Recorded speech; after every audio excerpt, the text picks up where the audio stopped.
కూడా లేవు ఈ 5 సంవత్సరాలు. సో అన్నిటినీ కూడా స్ట్రీమ్లైన్ చేస్తాం. అట్ ద సేమ్ టైం ఇంకోటి కూడా చెప్పాను, ఏదైతే మహిళా రక్షణ విషయంలో ట్రాఫిక్ పోలీసులు కూడా చాలా అప్రమత్తంగా ట్రాఫిక్ని ఎంతైతే మీరు కంట్రోల్ చేస్తారో స్కూల్ ఏరియాస్లో, స్కూల్ జోన్స్లో ఈవ్ టీజింగ్ మీద కూడా అంతే దృష్టి పెట్టండి. ఈవ్ టీజింగ్ చేసే వాళ్ళని కూడా మీరు ఎట్టి పరిస్థితులను వదిలిపెట్టే ప్రసక్తి లేదు.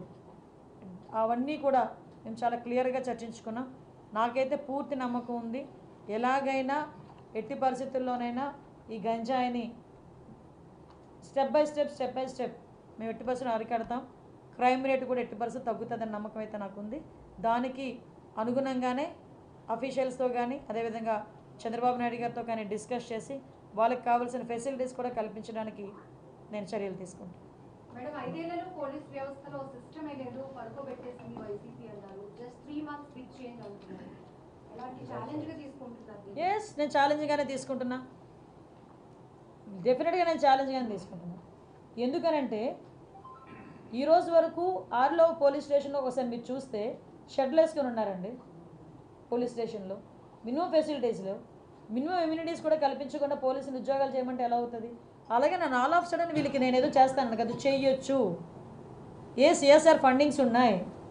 కలెక్టర్ గారికి ఒకసారి కలెక్టర్ గారు నిజంగా 5 సంవత్సరాల్లో కలెక్టర్ గారు కూడా దృష్టి పెట్టుంటే వాళ్ళకి ఎంతో కొంత మంచి జరిగేదేమో. ఈ రోజు వరకు ఒక అకాడమీకి కానీ వీటికి వచ్చిన డబ్బులు ఏమైపోయినాయి? అవన్నీ పక్కన పెట్టండి. ఎకడమికల్ ఇష్యూస్ అన్నీ పక్కన పెట్టండి. టెక్నికల్గా మనం చూసుకున్నా, వాళ్ళ వర్క్ సైడ్ మనం చూసుకున్నా డెఫినెట్గా ఉన్న పోలీస్ డిపార్ట్మెంట్ వాళ్ళకి ఇంకొకటి విషయం చెప్తున్నా. ఈరోజు ఎవరైతే రిజర్వ్ పోలీసులు కొంతమంది ఉన్నారు, ఏపీఎస్బీ వాళ్ళందరూ కూడా ఏదో ఆ టైంకి వస్తారు, ఆ టైంకి వర్క్ చేస్తుంటారు, మళ్ళీ బ్యాక్కి వెళ్తుంటారు. అలాంటి వాళ్ళని కూడా మేము ఇంటిగ్రేట్ చేసి వాళ్ళతో కూడా కోఆర్డినేట్ చేసుకొని ఫర్దర్గా ఎటువంటి కానీ ఎక్కడైనా డ్యూటీ చేసేటప్పుడు వాళ్ళని కూడా యూజ్ చేసుకునేటట్టుగా ఎటువంటి టెక్నికల్ ఇష్యూస్ వాళ్ళకి లేకుండా ఒకసారి మొత్తం అఫీషియల్స్ అందరితోనే మాట్లాడి దాన్ని కూడా ఇంటిగ్రేట్ చేస్తాం.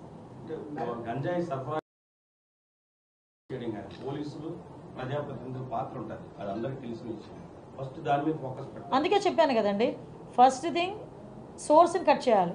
సోర్స్ని కట్ చేయాలంటే ఆల్రెడీ వీళ్ళు శాటిలైట్ వ్యూస్ తీసుకుంటున్నారు పెట్టి. ఎక్కడైతే ఉందో ఆ డ్రోన్లో ఏదైతే మన పెస్టిసైడ్ ఏదైతే ఉందో, ఆ పువ్వు చచ్చిపోయే పెస్టిసైడ్ ఏదైతే ఉందో దాన్ని కూడా పిచికారీ చేసే పరిస్థితి, అది కూడా దాంట్లోనే మనం ఎంతో కొంత దాన్ని అక్కడ స్టాప్ చేయడం. మనకి ఇక్కడ లేకపోయినా ఒరిస్సా నుంచి వాటి నుంచి వస్తుంది. సో ఒరిస్సా గవర్నమెంట్కి కూడా యాజ్ ఏ హోమ్ మినిస్టర్ నేను ఒక లెటర్ కూడా పెడతాను, అక్కడ పోలీస్ డిపార్ట్మెంట్ వాళ్ళని సహకరించమని, వీలైతే వాళ్ళకి మనకి ఒక కోఆర్డినేషన్ కలిపి ఒక మీటింగ్ పెట్టమని, అక్కడ నుంచి కూడా సరఫరా స్టాప్ చేయడానికి. తీరా ఇక్కడికి వచ్చిన తర్వాత సరఫరా కూడా జరిగేటప్పుడు వ్యాన్స్, కంటైనర్స్ తీసుకెళ్ళిపోతున్నారండి. వీళ్ళు ఎంత టెక్నాలజీ యూజ్ చేస్తున్నారంటే ఆ స్మెల్ కూడా రాకుండా ఆ ప్యాకింగ్ కూడా చాలా డిఫరెంట్గా చేస్తారట ప్యాకింగ్. సో మేము కూడా ఏమనుకున్నామంటే ఇందాక మేము మాట్లాడుకున్నాం చాలామంది, కొంత ఒక టెక్నాలజీని కూడా యూజ్ చేసుకుని ఫర్దర్గా అంతా ఒకేసారి మీకు చెప్పిన మేడం ఏంటి గాల్లో మేడలు కడతాంది అనుకుంటారు, కానీ గాల్లో మేడలు కాదు, భూమి మీద మేడే కడతాం. డెఫినెట్గా కంపల్సరీగా వాట్ ఎవర్ మేము అనుకున్నట్టు చేయడానికి సిద్ధంగా ఉన్నాం. వెరీ ఛాలెంజింగ్ గేమ్ ఇది, చేస్తాం. ఎస్పెషల్లీ గంజాయికి టాస్క్ ఫోర్స్ అనేది ఏర్పాటు చేస్తున్నామండి.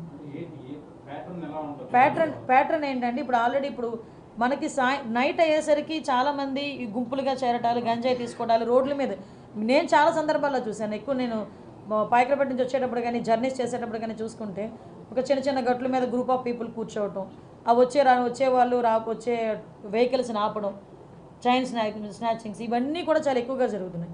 సో సిటీ సరౌండింగ్స్ అంతా కూడా ఆ అలర్ట్నెస్ అనేది